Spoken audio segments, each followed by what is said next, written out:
రాష్ట్ర ప్రభుత్వం మన ముఖ్యమంత్రి గారు అత్యంత ప్రతిష్టాత్మకంగా తీసుకున్నటువంటి కార్యక్రమం మత్స్యకారుల సేవలో ఆ కార్యక్రమాన్ని రెండవ విడత అమలు చేయడానికి నెల్లూరు జిల్లా కావలి నియోజకవర్గానికి విచ్చేసినటువంటి మనందరి అభిమాన నాయకుడు ఆదర్శప్రాయుడు ఆంధ్రప్రదేశ్ అభివృద్ధి ప్రదాత దార్శనికుడు గౌరవ ముఖ్యమంత్రి గారు శ్రీ నారా చంద్రబాబు నాయుడు గారికి వేదికపైన ఉన్నటువంటి సహచర మంత్రివర్గ సభ్యులు పార్లమెంట్ సభ్యులు శాసనసభ్యులు జిల్లా కలెక్టర్ గారు నియోజకవర్గం చెరగల నుంచి విచ్చేసినటువంటి నాకు తెలుగుదేశం పార్టీకి అత్యంత ఇష్టమైనటువంటి మత్స్యకార సోదరీమణులందరికీ పేరు పేరున శిరస్సు వంచి హృదయపూర్వకమైనటువంటి నమస్కారాలు తెలియజేస్తున్నాను. 1982వ సంవత్సరం విశ్వవిఖ్యాత నట సార్వభౌముడు నందమూరి తారక రామారావు గారు తెలుగుదేశం పార్టీని పెట్టిన విషయం మనందరికీ తెలుసు. తెలుగుదేశం పార్టీ పెట్టి 44 సంవత్సరాలు సుదీర్ఘమైనటువంటి ప్రయాణం జరిగింది. ఈ 44 సంవత్సరాల ప్రయాణంలో తెలుగుదేశం పార్టీకి చంద్రబాబు నాయుడు గారికి ఎన్నో కష్టాలు వచ్చాయి, ఎన్నో ఇబ్బందులు వచ్చాయి. కానీ 44 సంవత్సరాల్లో ఎన్ని కష్టాలు వచ్చినా ఎన్ని ఇబ్బందులు వచ్చినా చంద్రబాబు నాయుడికి తెలుగుదేశం పార్టీకి కట్టుబడినటువంటి వర్గం మన వర్గం, మన మత్స్యకార వర్గమని ఈరోజు ఘంటాపదంగా తెలియజేస్తున్నాను. అందుకే తెలుగుదేశం పార్టీకి కానీ ఆ రోజు ఎన్టీఆర్కి కానీ ఈరోజు చంద్రబాబు నాయుడుకి కానీ మన యువనేత నారా లోకేష్ బాబుకి కానీ మత్స్యకారులు కుటుంబ సభ్యులుగా మనందరం కూడా భావిస్తున్నాం. ఎక్కడ ఏ మత్స్యకారుడికి ఏ సమస్య వచ్చినా వెంటనే స్పందించి పరిష్కారం చూపుతున్నాం. కానీ మనం కూడా ఆలోచన చేయాలి. ఎప్పుడూ తెలుగుదేశం పార్టీ రాజకీయాలు చేయదు, విమర్శలు చేయదు. ప్రజలకి ఏమి చెప్తుందో, ప్రజలకి ఏ కష్టాలుంటాయో ఆ కష్టాలని పరిష్కరించడమే తప్ప ఇంకొక ధ్యాస ఎప్పుడు కూడా ఉండదు. అటువంటి సమయంలో ప్రజలు కూడా మత్స్యకారులు కూడా చైతన్యవంతంగా ఉండవలసిన అవసరం ఉంది. మీరందరూ ఎప్పటికప్పుడు ప్రజలందరూ ఎప్పటికప్పుడు జరుగుతున్న పరిణామాలన్నీ కూడా తెలుసుకోకపోతే భవిష్యత్తులో మనకి చాలా కష్టాలు వస్తాయనేది మనందరం కూడా గమనించాలి. ఒకసారి మీ అందరూ వెనక్కి వెళ్ళండి. 2014-19 రాష్ట్రం విడిపోయింది. అప్పుల్లో మనం ఉన్నాం, ఏమీ చెయ్యలేమనుకున్నాం. కానీ అనుభవం ఉన్నటువంటి చంద్రబాబు నాయుడు గారిని ముఖ్యమంత్రిగా మనందరం చేసుకున్నాం.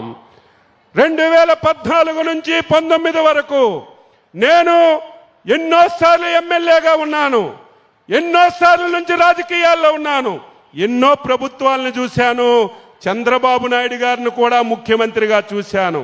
కానీ 2014-19 ఈ రాష్ట్రానికి ఒక స్వర్ణయుగం. అందులో మత్స్యకారులకి ఒక స్వర్ణయుగం లాగా 5 సంవత్సరాలు చంద్రబాబు నాయకత్వంలో తెలుగుదేశం ప్రభుత్వం పనిచేసింది.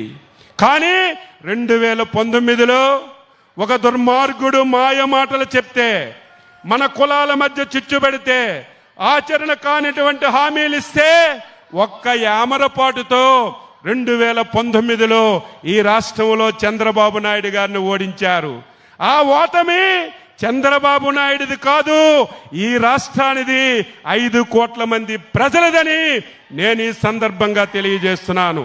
ఎందుకు ఈ మాట అంటున్నానంటే 2019లోనే మళ్ళీ చంద్రబాబు నాయుడు గారు ముఖ్యమంత్రి అయితే ఈసరికే ఈ రాష్ట్రం ఈ ప్రపంచంలోనే ఒక అగ్రగామి రాష్ట్రంగా తయారయ్యేది. ఒక చిన్న యామరపాటుతో అగ్రగామగా ఉన్నటువంటి రాష్ట్రాన్ని 25 సంవత్సరాలు వెనక్కి తీసుకెళ్లిపోయారు. ఈ దేశంలో, ఈ ప్రపంచంలో ఎవరైనా సరే ఆంధ్రప్రదేశ్ పేరు చెప్తే అసహించుకున్నటువంటి పరిస్థితికి వచ్చిన విషయాన్ని కూడా మనం గమనించాలి.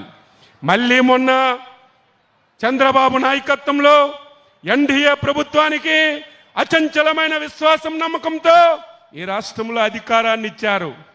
21 మాసాలు పూర్తయ్యాయి. మీరు, నేను ఎవ్వరం ఊహించలేదు. ఆంధ్ర రాష్ట్రం అంటే ఆమడ దూరంలో ఉండేవాళ్ళు. ఎవరికైనా ఈ రాష్ట్రానికి వచ్చి పెట్టుబడులు పెట్టమంటే ఎవ్వరూ వచ్చినటువంటి పరిస్థితి లేదు. అటువంటి తరుణంలో చంద్రబాబు నాయుడు గారు 21 మాసాల్లో మళ్ళీ ఒక నమ్మకాన్నిచ్చి, ఒక సమర్థతనిచ్చి దేశ విదేశాల నుంచి ఈ రాష్ట్రానికి వచ్చే విధంగా, పెట్టుబడులు పెట్టే విధంగా తీసుకొచ్చారంటే చంద్రబాబు నాయుడు గారి యొక్క సమర్థతని మనందరం గుర్తుపెట్టుకోవాలి. ఈరోజు మత్స్యకారుల సేవలో వచ్చాం. ఈ రాష్ట్రానికి పెద్ద ఆస్తి 1000 కిలోమీటర్లు సుదీర్ఘమైనటువంటి తీర ప్రాంతం ఉంది. ఈ జనాభాలో చాలా మంది ఉన్నారు. తెలుగుదేశం పార్టీ పుట్టినప్పటికీ పుట్టని వాళ్ళు చాలా మంది ఉన్నారు. పుట్టిన తర్వాత పెద్దయిన వాళ్ళు చాలా మంది ఉన్నారు. ఈ మధ్య కాలంలో యువకులుగా తయారైనటువంటి వాళ్ళు చాలా మంది ఉన్నారు. మీకు తెలియదే, 1982 విశ్వవిఖ్యాత నట సార్వభౌముడు నందమూరి పార్టీ పెట్టేసరికి మత్స్యకార గ్రామాలు ఏ విధంగా ఉండేయో కొంతమందికైనా తెలుసుంటుంది. ఏ మత్స్యవారి గ్రామానికి మౌలిక సదుపాయాలు లేవు, కరెంటు లేదు, తాగడానికి నీళ్లు లేవు, పాఠశాలలు లేవు, ఆరోగ్య కేంద్రాలు లేవు, రహదారులు లేవు. ఎన్నో అవస్థలు పడ్డాం. ఈరోజు ప్రతి మత్స్యకార గ్రామానికి మౌలిక సదుపాయాలు వచ్చాయంటే ఎన్టీ రామారావు, చంద్రబాబు నాయుడు, పంచాయతీరాజ్ మినిస్టర్గా మన యువ నాయకుడు లోకేష్ బాబు గారని ఈరోజు ఘంటాపదంగా చెప్తున్నాను. ఈ విషయాన్ని మీరు గ్రామాల్లో చర్చించాలి కదా. కొత్తగా యువకులు వచ్చారు, మా గ్రామానికి కరెంట్ వచ్చింది, మా గ్రామానికి ఆరోగ్య కేంద్రం వచ్చింది, మా గ్రామానికి మంచినీటి పథకం వచ్చిందంటే ఎవరు తెచ్చారు, ఏ పార్టీ తెచ్చారు, ఏ నాయకుడు తెచ్చారు? కొత్తగా వచ్చిన వాళ్ళకి చెప్పవలసిన బాధ్యత మీ అందరిపైన కూడా ఉంది అని ఈ సందర్భంగా తెలియజేస్తున్నాను. ఈరోజు మత్స్యకారులు ఎవరైతే 2 మాసాలు వేట నిషేధ సమయం ఉందో గొప్పలు చెప్పుకుంటున్నారు, మేమున్నప్పుడు 10,000 ఇచ్చామని. ఈ పథకం ప్రారంభించడానికి కర్మ కర్త క్రియ మన నాయకుడు చంద్రబాబు నాయుడు గారని చెప్పి తెలియజేస్తున్నాను.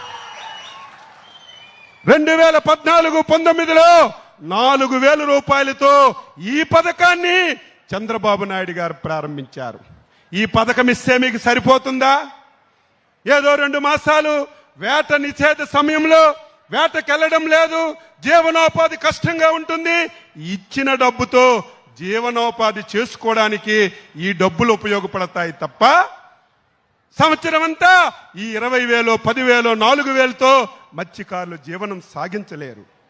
2019లో ఆనాటి ప్రభుత్వం, ఆ పేరు చెప్పున, ఆ పార్టీ పేరు చెప్తే దరిద్రం మనకు అంటుకుంటుంది. అంత దుర్మార్గమైనటువంటి పార్టీ నాయకుడు 5 సంవత్సరాలు ఈ రాష్ట్రాన్ని పాలించాడు.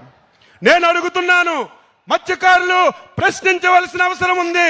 అచ్చెన్నాయుడు తప్పు మాట్లాడితే నన్ను ప్రశ్నించాలి. ఏ రాజకీయ పార్టీ అయినా, ఏ నాయకుడైనా అబద్ధాలు మాట్లాడితే గోబ గుయ్యమనిపించినట్టుగా మీరు వాస్తవాలు చెప్పకపోతే పని చేసిన వాళ్ళకి చైతన్యం రాదు, పని చేసిన వాళ్ళకి ఉత్సాహం రాదని ఈ సందర్భంగా తెలియజేస్తున్నాను.